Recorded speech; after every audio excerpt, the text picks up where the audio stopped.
আসসালামু আলাইকুম। Welcome to my new blog. আজ আপনাদের সাথে শেয়ার করব ঢাকা কক্সবাজার রুটে স্লিপার কোচ যাওয়ার অভিজ্ঞতাটা। তো স্ক্রিনের পাশে যে নাম্বারটা দেখছিলেন ওই নাম্বারটিতে ফোন দিয়ে আপনারা চাইলে ঢাকা কক্সবাজার রুটের যে স্লিপার কোচ আছে আমরা যেটাতে ভ্রমণ করেছিলাম, আপনারা এটাতে চাইলে ভ্রমণ করতে পারেন। তো এটা ছিল রয়্যাল মিডিয়া নামে একটি বাস। অ্যাকচুয়ালি এগুলো হচ্ছে নর্মাল চেয়ার কোচের মধ্যেই আর কি স্লিপার কোচ মেবি ওরা তৈরি করে। তো যদি অভিজ্ঞতা বলতে চাই, স্লিপার কোচের অভিজ্ঞতা কখনোই কোনো বাসে কতটুকু ভালো আমার জানা নাই, তবে এটাতে মোটামুটি ছিল, খুব ভালো আমি বলবো না প্রথমত। দ্বিতীয়ত হচ্ছে এসি কন্ট্রোল যে ব্যাপারটা, এইটা প্রথম আধা ঘন্টা 1 ঘন্টা পর্যন্ত ঠিক আছে, ভালো লাগে। এরপর আপনার মাথায় ঘোরানোর সমস্যা দেখা দিতে পারে, অথবা আমাদের একটু পেট গুলাচ্ছিল, বমি বমি লাগছিল। অ্যাকচুয়ালি এর কারণ হচ্ছে এসি বাসগুলো যে হয়, এই এসিগুলো অ্যাকচুয়ালি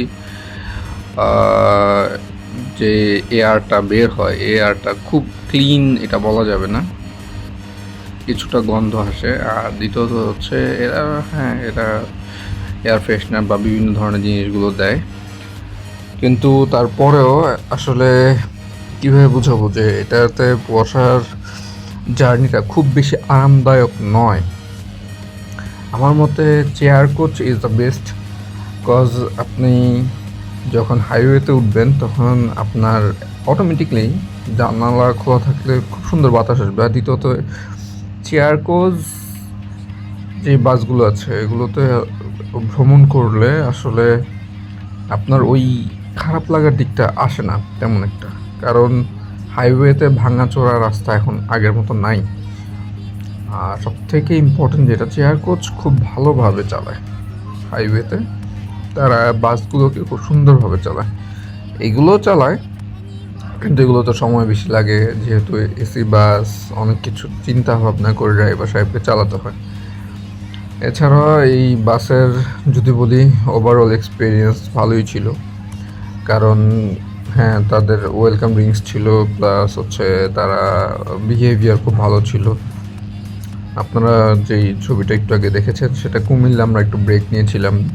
তো কুমিল্লা ব্রেকের ক্ষেত্রে যদি বলি, তাহলে আমি মনে করি যে ঢাকা থেকে আপনারা কোনো কিছু কিনে নিলে সবচেয়ে ভালো হয় খাবার দাবার। কুমিল্লার খাবার খুব একটা ভালো কয়েকটা হোটেল বাদে পাইনি কখনো আমি। যাই হোক, তো ওভারঅল এক্সপিরিয়েন্স যদি বলি, হ্যাঁ জার্নিটা খুবই ভালো ছিল। আমি মাত্র 1100 টাকা করে দুটো টিকিট 2200 টাকা কেটেছিলাম, জন প্রতি 1100 টাকা করে লেগেছিল। আমি গাবতলী থেকে একদম কক্সবাজার ডলফিন মোড়ের আগে, নট ডলফিন মোড়ের অনেকটাই আগে আমাদের এই বাসটি আমাদেরকে নামিয়ে দিয়েছিল।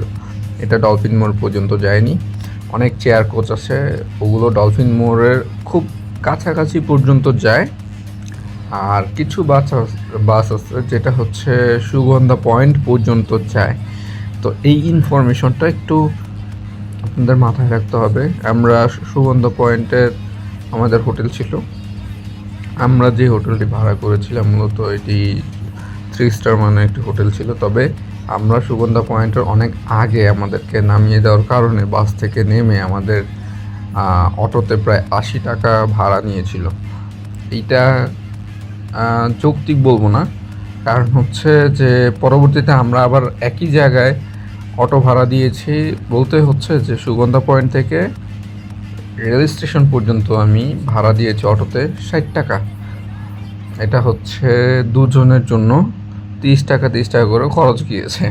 তো জিনিসটা হচ্ছে কি, প্রথমবার যখন আপনারা ট্রাভেল করবেন, তো অ্যাকচুয়ালি সারা রাত জার্নি করার পরে মানুষের মাথা ঠিক থাকে না কতক্ষণে হচ্ছে সে হোটেলে উঠবে, যার কারণে হচ্ছে এই সমস্যাটা হয়। তো যাই হোক, তো আপনারা দেখতেই পাচ্ছেন আমরা এখানে পৌঁছে গিয়েছিলাম। আমরা এর থেকে একটু সামনেই নেমেছি আর কি, কক্সবাজারের যে সাইনবোর্ডটা আছে। তো এই জিনিসটা সবসময় আমাদের অ্যাকচুয়ালি দামাদামি করার সেই মানসিকতাটা থাকে না। তো যাই হোক, এখানে আপনাদের সাথে যতটুকু ওভারঅল শেয়ার করলাম আপনারা বুঝতেই পারছেন।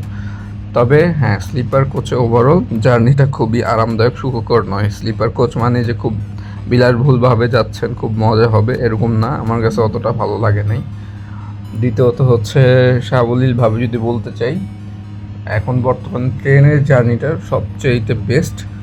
আর দ্বিতীয়ত হচ্ছে চেয়ার কোচে উঠে সবচেয়ে বেস্ট, কারণ Hino chair coach, Hino NJ1 যেটা, এইটাতে ট্রাভেল করে খুবই মজা।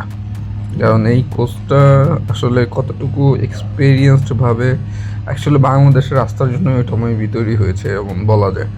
তো যাই হোক, সবার সাথে যে এটা শেয়ার করলাম, আশা করি আপনারা বুঝতেই পারছেন। তবে হ্যাঁ, sleeper coach not bad choice, এটা আপনাদের জন্য হয়তো বা খুবই ভালো। ধন্যবাদ সবাইকে আমার নতুন ব্লগটা দেখার জন্য।